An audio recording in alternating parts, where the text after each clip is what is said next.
नमस्कार प्रिय साथियों। सूर्य देव ब्रह्मांड के राजा ने अपनी राशि चेंज कर ली है 18 अक्टूबर 2023 से और सूर्य तुला राशि में प्रवेश कर चुके हैं। तुला राशि में सूर्य का प्रवेश करना थोड़ा सा शुभ नहीं माना जाता। क्यों? क्योंकि तुला राशि में सूर्य नीच के हो जाते हैं, डेबिलिटेड हो जाते हैं और यहाँ पे सूर्य का अपना प्रभाव कम हो जाता है। अब देखिए, अक्टूबर के महीने में यानी कि 3 घटनाएं काफ़ी अप्रिय हैं। पहली तो आपको पता ही है कि 14 अक्टूबर को सूर्य ग्रहण हुआ। उसके बाद 18 अक्टूबर को सूर्य नीच राशि में चले गए और इसके बाद लास्ट में जो है पूर्णमासी पे चंद्रमा भी जो है इसी महीने उनको भी ग्रहण होगा। यानी कि अब आप देखेंगे कि 3 घटनाएं अप्रिय अक्टूबर के महीने में होने जा रही है। चलिए अब सूर्य देव की बात करूं मैं कि सूर्य देव का तुला राशि में जाना कन्या से, तो सूर्य देव जब तुला राशि में प्रवेश कर चुके हैं तो वहाँ पहले से ही केतु का ट्रांजिट आखिरी दौर पे चल रहा है और सामने राहु है, यानी कि उनके सामने फिर राहु है। ये भी कोई ज़्यादा सा शुभ संकेत नहीं है 30 अक्टूबर तक। और इसके साथ साथ सूर्य देव जो कि ब्रह्मांड के राजा हैं, जब राजा ही परेशानी में आ जाए यानी कि आगे प्रजा का क्या हाल होगा वो तो आपको पता ही है। तो अतः जो भी मुखिया हैं उनके लिए ये समय बहुत सोच समझ के चलने का है। चाहे वो किसी प्रदेश के हैं, चाहे वो किसी घर के हैं, चाहे वो किसी देश के हैं, चाहे किसी दुनिया के हैं, बहुत सोच समझ के चलने का है। अतः यानी कि रिजल्ट नेगेटिव ज़्यादा है। आगे कहीं इलेक्शन है, कहीं पावर के गेम चल रहे हैं, कहीं वार चल रहे हैं। तो ऐसे समय में जो भी मुखिया हैं उन पे खास करके जहाँ से सूर्य संचार कर रहे हैं और वो राशि उस देश से संबंध रखती है, यानी कि डायरेक्शन वाइज भी और क्रियात्मक वाइज भी, तो वहाँ पे उसका प्रभाव नेगेटिव ही होगा। ये बात तो थी देश दुनिया की। इसी तरह से प्राकृतिक नेचुरल सिस्टम में बीमारियां बढ़ेंगी। ये भी बता दूंगा आपको कि जैसे स्किन डिजीज़ हैं और दूसरी बीमारियां हैं जैसे ब्लड से रिलेटेड हैं, कैंसर है और है काफ़ी चीज़ें हैं ऐसी, यानी बीमारियों का प्रभाव बढ़ेगा ऐसे समय में। तो ऐसे समय में काफ़ी सावधानी रहने की ज़रूरत है जहाँ जिनकी राशियों में भी सूर्य ठीक नहीं बैठे हैं। तो ये खास करके मैं बताना चाहूँगा अब राशियों के बारे में। पहले तो मैं बात करूँ कि जिन राशियों को ज़्यादा अच्छा फ़ायदा होगा इस संचार के दौरान गेन कर सकते हैं कर्म से अपने, कौन सी राशियाँ हैं? पहली राशि है टॉरस, वृषभ। आप कर्जे वगैरह से, बीमारियों से, दुश्मनों पे यानी कि इन चीज़ों से अपना बचाव कर सकते हैं।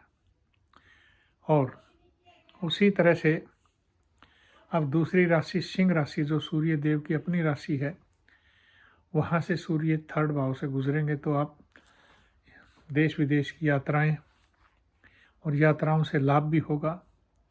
अपने छोटे बहन भाइयों से ठीक संबंध बना के रखें और अपने पिता का आदर करें, बुज़ुर्गों का सम्मान करें। इसी तरह से अपने सुपीरियर्स के साथ ठीक रखें, फ़ायदा होगा। तीसरी राशि धनु राशि, आपको अच्छे मित्रों का सहयोग मिलेगा और इसके साथ साथ day to day income source भी आपका बढ़ेगा। और चौथी राशि मकर राशि, आपके सर्विस मैटर में प्रमोशन आदि के योग हैं, चाहे वो अगर ट्रांसफ़र भी होती है तो भी प्रमोशन होके जाओगे, यानी कि फ़ायदा ही होगा वहाँ आगे जहाँ भी जाओगे। तो आपके यानी कि प्रोफेशनली आप साउंड रहेंगे। अब मैं उन राशियों को सावधान करना चाहता हूँ जिनके सूर्य ठीक जगह से नहीं संचार कर रहे हैं। डरने की ज़्यादा ज़रूरत नहीं, सावधानी ज़्यादा चाहिए। कौन सी राशियाँ हैं? वृश्चिक, स्कॉर्पियो राशि है, ढैया पहले ही चल रही है, तो यहाँ सूर्य भी आपके 12वें भाव से है, तो सरकारी नौकरी में है तो ध्यान से काम करें, और किसी दूसरी सर्विस में भी हैं तो सुपीरियर से बना के रखें, और इसी तरह से खर्चों में भी अपनी सावधानी रखें, हेल्थ पे भी। दूसरी राशि मीन राशि है, आप दुश्मनों से भी सावधान रहें, और इसके साथ साथ जो है हेल्थ पे अपना स्वयं का ध्यान ज़रूर रखें, और बेफजूल पैसे को बर्बाद ना करें, रिस्क ना लें कहीं भी, तो ठीक रहेंगे। इसी तरह से कर्क राशि, आप भी थोड़ा सा सावधानी से चलेंगे तो ही ठीक रहेंगे, अन्यथा परेशानी में आ जाएंगे। ये था कि इन राशियों को सावधान, फायदे की मैंने बता दी, नुकसान वाली बता दी। अब दूसरी जो राशियां हैं उनके लिए न्यूट्रल, जैसे मिथुन राशि है, वहाँ सूर्य ना फायदा ना नुकसान में है, तो आप अपना ठीक कार्य कर सकते हैं। कुंभ राशि है, उसी तरह से जो है इसके बाद जो सी राशि आती है तुला राशि है। तो ये राशियां ऐसी हैं क्योंकि वहाँ से सूर्य खुद ही गुजर रहे हैं, तो आपको भी थोड़ा सा सावधानी की ज़रूरत है। चलिए, थी बात राशियों की, और अब मैं बात करता हूँ कि सूर्य देव को ठीक रखने के लिए आप क्या उपाय करें। ऐसे समय में सूर्य देव की उपासना करें, जितना हो सकता है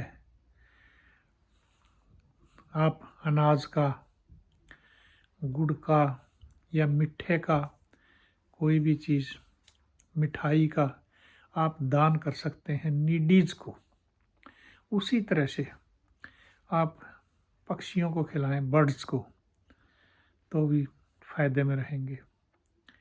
उसी तरह से पशुओं को खिलाएं, इसी तरह से नीडीज को कपड़ा भी दें ज़रूरत का, और खाने का सामान भी दें, तो फायदे में रहेंगे। सूर्य देव की उपासना करें, और ऐसे समय में तांबे के बर्तन का, अगर आपको ब्लड प्रेशर वगैरह नहीं है तो इस्तेमाल ज़रूर करें। सूर्य देव को उसी से जल दें, और इसी के साथ साथ उसमें थोड़ी सी शक्कर डाल के सूर्य देव को जल दें, और इसके साथ साथ आप तांबे के बर्तन का स्वयं भी पानी वगैरह उसी से पिएंगे तो फायदे में रहेंगे।